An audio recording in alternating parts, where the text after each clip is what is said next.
Hey everybody, it's Mary. Thanks so much for being here today.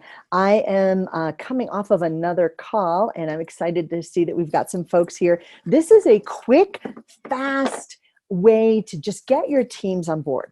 And right now, I know that many of our leaders in our current situation are a little bit fearful. And the call that I just left was with a group of fairly senior people, and they're worried. They're worried about how to get their people back coalesced together when they can get them back together. They're worried about making some mistakes when it comes time to provide information. They're worried about not being ahead of things. And what's amazing to me is that many of our folks, even at the most senior levels, are still in a place of their own bubble. They're thinking very myopically. They're worried, will I do the right thing? Do I know the right thing? And one of the areas that I want to emphasize, if you are a leader, and by that I mean a leader of anybody, you could be leading your dog outside, I don't care, and you're not doubting yourself, you might want to, but only because I want people to be questioning everything. Now, everything is on the table. In the long run, as we're fond of saying as economists, in the long run, everything is a variable. In the short run, you only have limited options. So for example, you can buy a car. And if you go to buy a car, you get a choice of color, maybe you get the leather seat option, there's a sunroof option, and maybe a few other things. But in the long run, everything is on the table. And that's where we are right now. And I know for many people, it's hard to see the opportunity when all you see are the challenges and the problems. And so this is what I want to talk a little bit about today. Again, please do use the chat feature. And I will be monitoring the chat feature while I talk. What I do, and again, I'm going to give you the big secret. What I do is I have another computer and I log in as an attendee for my own webinars so that I can, this is the big secret, so that I can see what you see.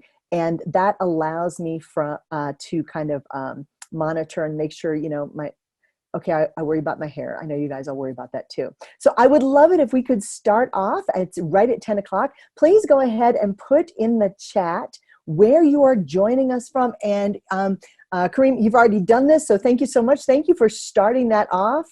So thank you from Kansas. Yay! That is amazing. It is absolutely amazing. So we're going to go ahead and start. This is the abbreviated version of Michelle, oh great, yay, from Ohio, and Longview, Texas in the house. And Cheryl, oh gosh, Cheryl, you are just my hero. You're doing such great work. I love it. And I'm so grateful to see where everybody is coming in from. This is fantastic.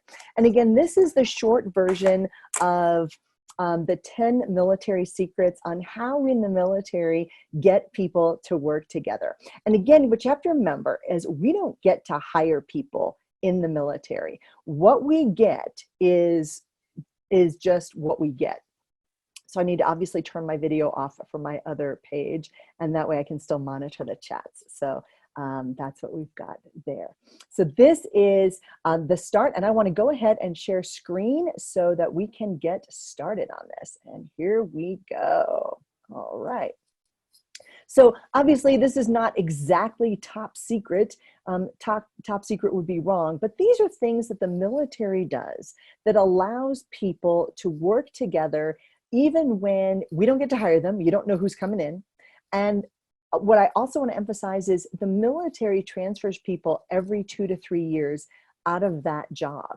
So what you have to remember as a leader is that when you are losing 1/2 to 1/3 of your workforce every single year, you've got to be better at communicating your message, making sure that people are crystal clear on the mission and the vision you have in order to move forward. And you've got to be able to get people from all over the place, all over the planet, to work together as a team. And it's a little bit challenging. So here's how we do it. And I am excited to hear from you. Hey, Pam, so excited to see you here today. And thank you so much. In order for us to thrive through the situation and survive through the situation, we've got to go from this place of, oh no, woe is me, this is really scary, to a place of coalescing our team and getting everybody back together and focused on what we need to do to move forward. So ideally in every team, think about your family where everybody just loves each other and gets along and creates perfect products and services and everything is just wonderful. Okay, that's not reality. What is actually true in most workplaces is you throw people together and you hope they work together as a team. Now, hope is not a strategy. What we have to do is get people to work together. And creating cohesive teams is tough. And the reason it's tough is, well, some people just don't like each other. I find that's amazing, but I took my dog before all this started to the dog park. And it was interesting to me that my dogs, and you would think likes would attract likes. My dogs I've got a Labradoodle and a Lagotto, which looks like a Labradoodle.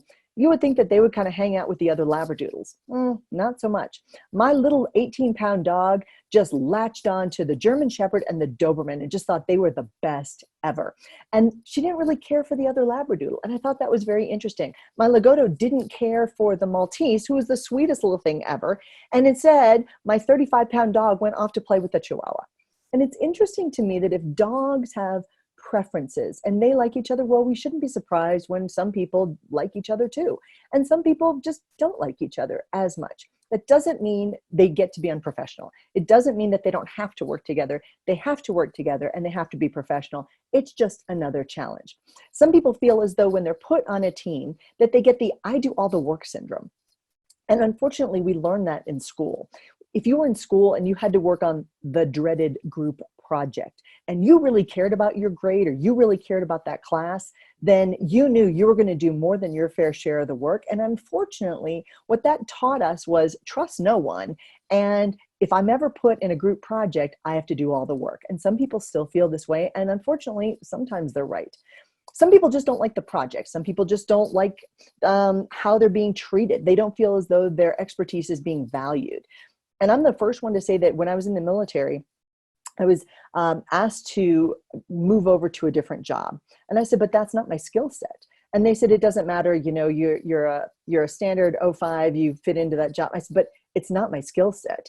I was brought into this job for a very specific skill set. And I don't feel as though that job takes that into consideration. By the way, the military's attitude toward that is we don't actually care. But I felt that my skill set wasn't valued.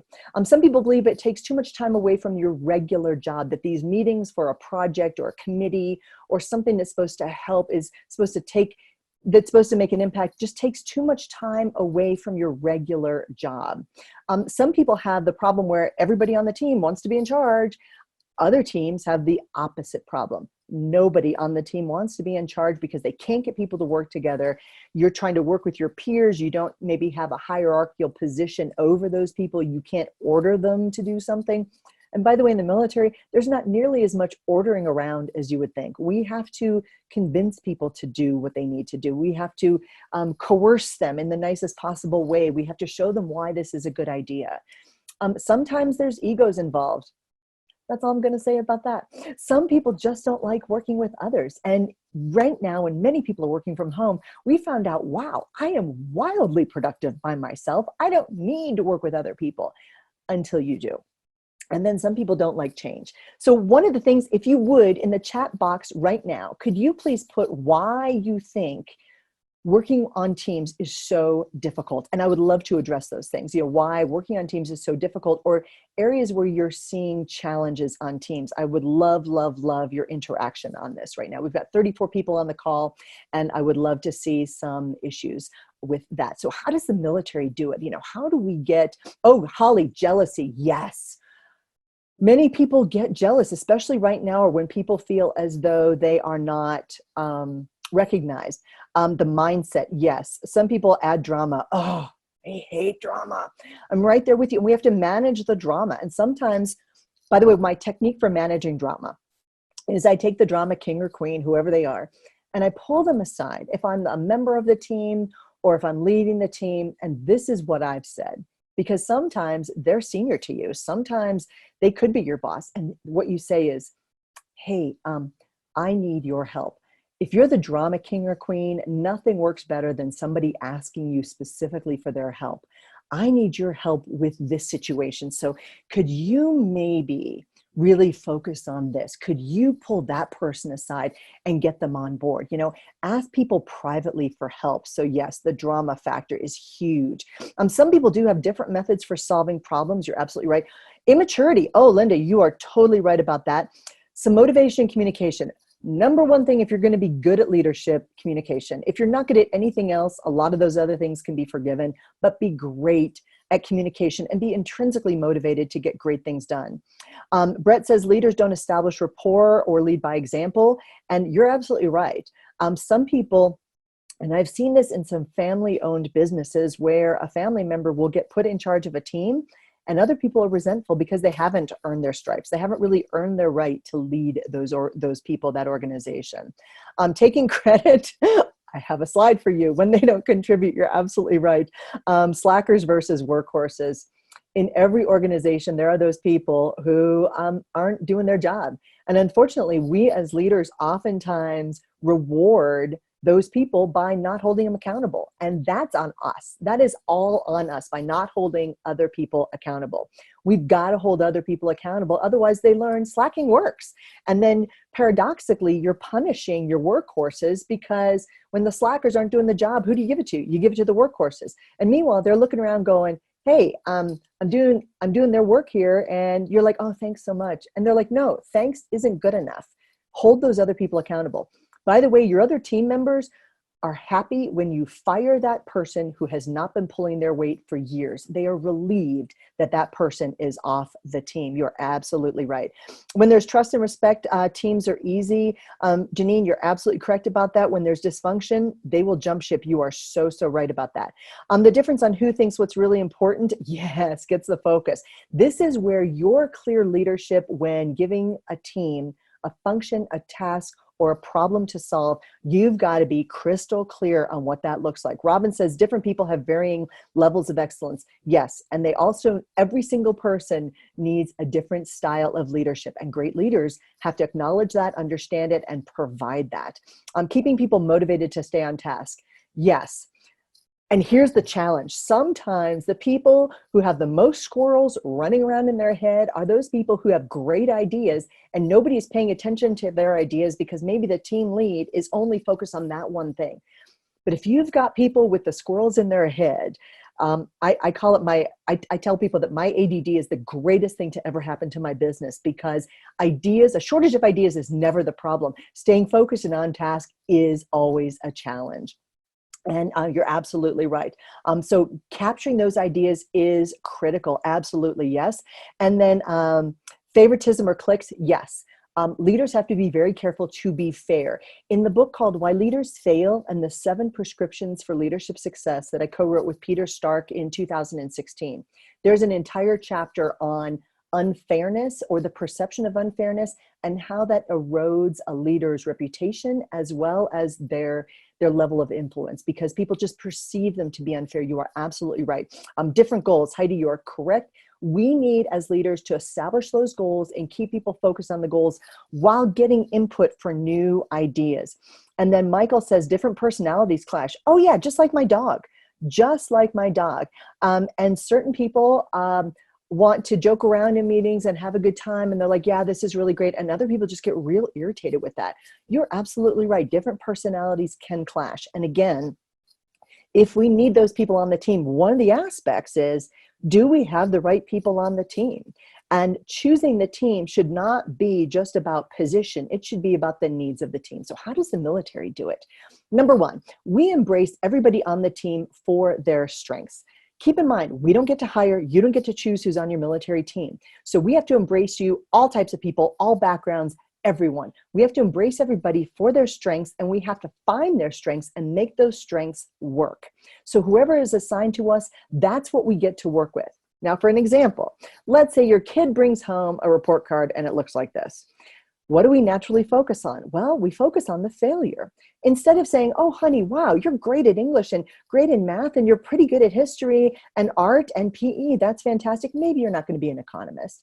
And that's okay. You don't have to be great at everything. But we somehow think that if we're not great at everything, it's somehow a failure. No. What we would do is we would say, you know what? We're not going to assign that person to do that role.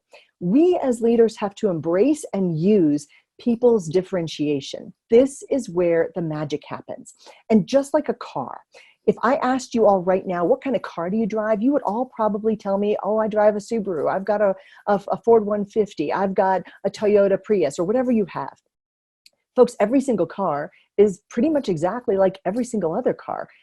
A drink cup holder, an engine, a steering wheel, a place for you to sit. They're all pretty much the same, except where they're different. And that's what made you purchase that vehicle over another vehicle. The magic happens in the differences. And we as leaders have to find the difference, which is the magic. And then we get to explore that magic and see how that best fits in with the team. Number 2, get people into a team mindset. Think as a team, move as a team, react as a team, and rely on each other.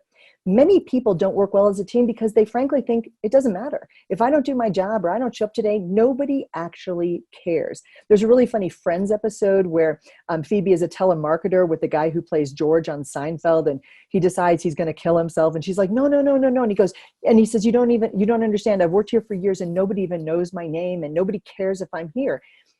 We have to get people into the team mindset that every single person is important. We have to rely on each other so that if you're missing, we notice because we rely on you. So the military starts this in the very beginning.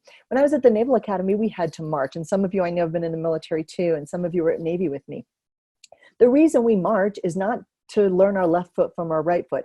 Handy information, but that's not really the goal. The idea is to become situationally aware of the people around you so that you know that you are moving as a team, thinking like a team, reacting as a team, and relying on each other. You're supposed to move as one. It's supposed to be seamless. No, we're not always successful. And I'm the first one to say the Army marches better than we do. But having said that, the team is a group of people who are going to accomplish more when we work together. So back to the book that I wrote with Peter Stark, people say, well, why in the world would you collaborate with another leadership expert? You guys kind of have the same clients and you're basically collaborating with your closest competition. And I have to tell you, Peter's much smarter than me. And so the fact that I would even be in his category makes me really, really happy. But I find that when I work with other people who do what I do, the end product is simply better. It's stronger, even if it's only 5% stronger. Does it involve compromises? Yes. Is it hard? Yes. Did we sometimes disagree on things? Oh, you bet. Did we have different ideas? Oh, yeah. But it made the book and the product stronger. So when we firmly believe that together we are actually better, it makes us a better team player. When we realize we need other people and we are stronger with other people, that makes us better. Now, some people do think that teamwork is just a group of people who do what I say or work that's done that I take credit for. I saw this in a coffee mug in Thington, Florida, and I thought it was kind of accurate. And sadly, this is what many people think this is. And again, back at Navy, this is how we got to lunch. You had to form up outside and everybody had to march to lunch. And if you were missing, you had to either find somebody to take your spot, because every spot, it was noticeable if somebody wasn't there, especially if you were out in front carrying the sword and leading people into where they needed to go. The idea is to create the mindset. Right now throughout the country, they just did on the East Coast with the Thunderbirds, and they're doing it in Dallas today. The Blue Angels and the Thunderbirds are flying over as a tribute to our first responders and our medical personnel, and I think it's awesome. And no, they're not practicing safe distancing because they're flying very, very close together. But you only get to fly this close together if you know exactly where everybody is and you are inside their head as they are flying that close to you, and they have to be inside your head too. And you have to be able to 100% rely on each other. And that's the perfect team mindset. I have to tell you folks, this is crazy what they do. It's absolutely crazy. And I admire them so much because it is dangerous and crazy and it takes a ton of training, but it also takes wild degrees of trust. And this is where it starts. It starts by building teams in the beginning and helping people work together on little things so that they can work better together on big things. So I want to explore for a few minutes the 5-minute team building plan. Now, many of you know I love my 5-minute plans because I think everybody can, in 5 minutes, accomplish something. And right now we need quick wins. So let's look at this. Oh, and I put all these together in this book called 5 Minutes Per Week, 52 Weeks to Building a Better Business. And it's just a collection of my best forms. So let's focus on the team building plan. So right now we have to know that having the right team dynamics, again, those personalities, is important, as is having the right skill sets on the team. And we know that the best functioning teams use both intelligence and skill sets to get the best results. And if you can get people to really, truly believe that we are better together instead of better independently, better on our own, better working myopically, that is a huge win. And again, it's that mindset that makes it difficult. So this is some of the things that we said in the beginning that people struggle with when they're put on a team. Teams need a clearly articulated vision. They need to know where they're going. And that mission needs to be exciting and compelling, and it has to be crystal clear.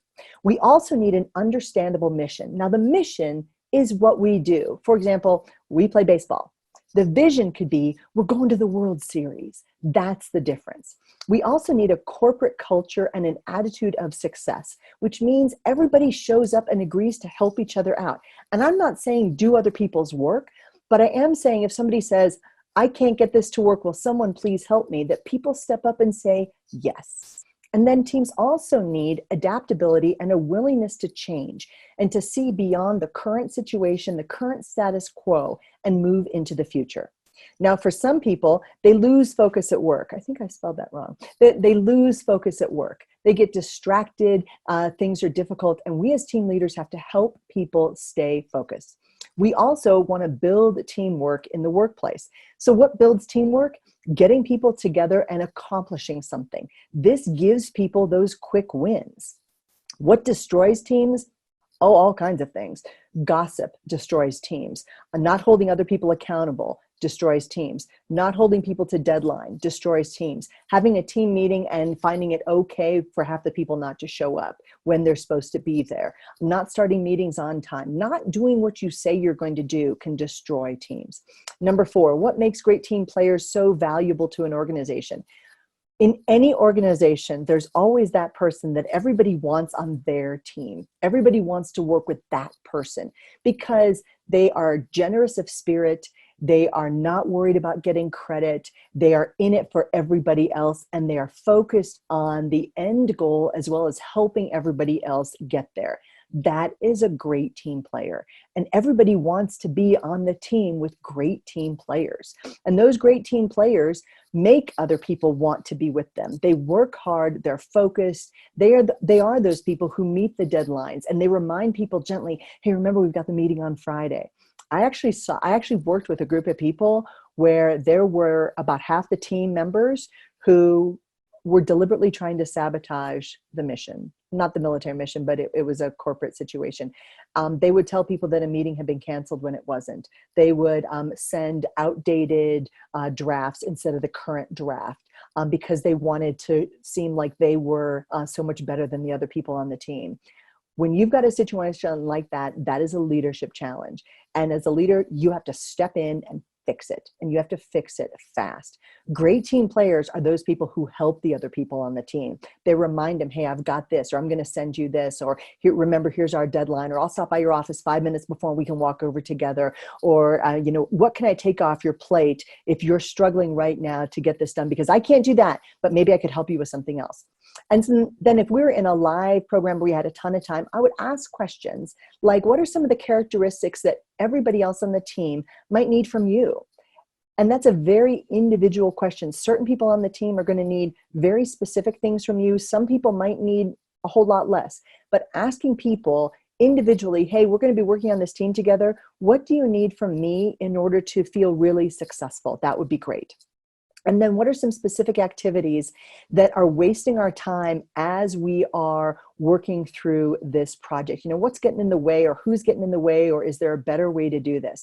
And that's a great question. Cheryl, you're absolutely right. The expectation is to build trust by being trustworthy. That was chapter 2 of the Why Leaders Fail book. We actually, thanks for raising that. We surveyed over 100,000 people, and we asked them questions like, what makes you not so productive at work? What causes you to lose trust in the workplace? What, you know, all these questions. We devoted an entire chapter to building trust because so many people said their leaders or their coworkers did specific things that caused them to lose trust. And many of those things were inadvertent. They were accidental. It wasn't something that people said, oh, I'm going to deliberately sabotage this. It was accidental. People didn't even realize that the consequences of what they were doing were having an effect on other people. So thank you so much for raising that. And then 8, what can I do to improve my habits at work to be more positive and more productive? Now, my close friends know that if I see something wrong, I'm going to raise it. I might complain about it, but I'm also intent on fixing it. So sometimes as leaders, we like to stay positive even when we're getting inundated with bad news. I always felt sorry for my dean at the school. I taught at the Naval Academy, the Air Force Academy, Hawaii Pacific University, CSU, and I always felt sorry for the deans because as the dean, mostly you only get to handle the problems. You don't get to see the light bulbs come on. You don't get to see the great teamwork. You don't get the wins that as a teacher, as a professor, we got every single day in the classroom, if ideally, if we were doing our job right. But as a dean, you know, you kind of feel like you're just getting the problems. And sometimes leaders feel that way too. And for you leaders, I know it's hard to stay positive every day. And sometimes you don't want to be productive some days too. Some days it's a challenge. So some of the habits I wanted to ask you folks, well, I've just got a couple minutes. In the chat, can you please put ways you stay positive and productive at work? And especially right now, I think it would be a healthy thing for us to focus on. How do we stay positive and productive?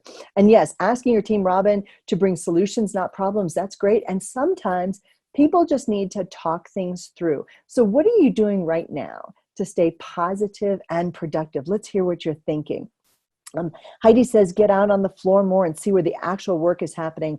Oh, yes. One of my very best friends was enlisted in the Marine Corps, and then he got commissioned. And after he'd been commissioned for about 6 months, he said, you didn't tell me how bad this is. And I was like, what do you mean? He goes, well, my team thinks I'm just sitting in the office, you know, slacking off. And my boss is, you know, telling me I've got to get all this paperwork done. And meanwhile, all I really want to be is out in the field with my guys. I'm like, I know. And this is hard. So sometimes as a leader, we've got to get out from behind the desk and do that management thing by walking around. It's important to do that. And they need to see you as well. Linda says, plan the day to avoid distractions. Oh, you bet. Absolutely. And while many people are working from home, again, we've got all the distractions going on around us. The doorbell rings, the dog barks, the kids are trying to do homeschool, laundry needs to be done. You need to empty the dishwasher. Oh gosh, now because you're home and the rest of the family's home, they think they should be fed lunch. When you're at work at the office, they don't feel like they get lunch. They somehow manage to find the peanut butter and the jelly by themselves. So you're absolutely right. There can be more distractions. And then Holly says, personally asking people how they are just in general. I love that, Holly. And I will share with you, I ask people to give them a score. I say, so on a scale of 1 to 10, you know, how you doing? And instead of saying good, fine, great, they go, oh, about a 7. Is there anything? And then it gives me the opportunity to say, is there anything I can do to help? And so instead of good, fine, great, which really doesn't give you another place to go. Stacy, oh, thank you so much. Write what each employee brings that no one else, that's awesome. That is fantastic. Making sure that people do feel valued, that's terrific. Bouncing ideas off other people who are not on your team. Oh, such a great perspective. Other people's ideas are fantastic. Cheryl, thanks for the scale. Yeah, it works really well. You can also expand that, especially with people getting back together and just saying, hey, on a scale of 1 to 10, how's your family doing with all this? And then they'll tell you, because then it's not about them, or they don't feel like they're personally failing to adapt or failing to be flexible. Then it's, hey, well, I'm doing okay, but my family's really struggling. Well, if their family's struggling and you have a better perspective of what's going on at home, now you can be a little bit more understanding. You're absolutely right. So again, some great, great comments here. And thank you so much for sharing this. All the team is working from home, holding one-on-ones on a regular basis. So important to just get people together and get people focused in the morning. It just helps. Hey, at work, we'd all stand around and have coffee and talk to each other. That's fantastic. Meditating in the morning and a prayer of gratitude. Oh, so great. So many of you know that I have the 5-minute gratitude plan, and I do that at night because it clears my head and allows me to feel grateful for the day instead of focusing on problems. I think that's so positive. I'm bad at meditating in the morning, I have to confess. I like the idea. Mostly it looks like napping in the morning. Not good for me. I'm focusing on the value and the benefits of the completed mission in order to motivate yourself and others. Oh, that's huge. I love that. Oh, Sandra, finding a way to compliment someone else, critically important. Sometimes, again, we get so myopic, so focused on our stuff that we don't look outside. We don't look outside ourselves. And finding ways to compliment other people. And you can do it online. You can do it on social media. You can do it on whatever, and just tell somebody they're doing well. And then Ed, Ed, my harvester, Ed, okay. I had the best time with Harvester Ed and the Harvesters this week. We talked about pivoting and leadership, and it's so much fun. And Ed, thanks for joining us today. Setting realistic self-imposed deadlines. I think that is critically important. You're absolutely right. So we're going to wrap up in another couple minutes. I just want to give you a few more nuggets if that's okay. So number 3, having that powerful and purposeful vision. People need to know when they get up in the morning that they have a purpose, that they are making a difference in the lives of others, making the world a better place. Now, this is hard to do if you are maybe working at a retail store, or if you're like those people right now putting in my driveway. Maybe you don't feel as though your vision and what you do matters. So we as leaders have to communicate to people how much they matter and how much of a difference they're making to other people. So saying thank you for very specific things and meaning it is huge. So make sure that vision is communicated clearly. Make sure people understand your strategy and make that vision exciting. We are stronger together. We are bigger and better when we are working as a team. And so for many of us, we're looking at what the future looks like, and we've only got these 3 types of visions. So there's a positive vision. Every day is great. I'm excited about what I get to do. I feel gratitude every single time I get to work on this project and with these people. Ideally, that's you. Then there's the status quo visionaries, and those are the people who they show up every day. Well, not so much now, but they're working every day. They're reliable. They're getting things done, but they're not as positive as they'd like to be. They're going to do the minimum to get by. They're going to be okay, but not great. And then you've got your negative visionaries. And the negative visionaries, especially now, need attitude adjustments. And this is going to test your leadership because they hate everything. They don't like the job. They will find things to complain about every single day, and they're not coming up with new ideas. They're bringing down everybody else. Now, if you can't get your negative people into status quo territory and they are not necessary, now may be a good opportunity for you to help them find another opportunity somewhere else.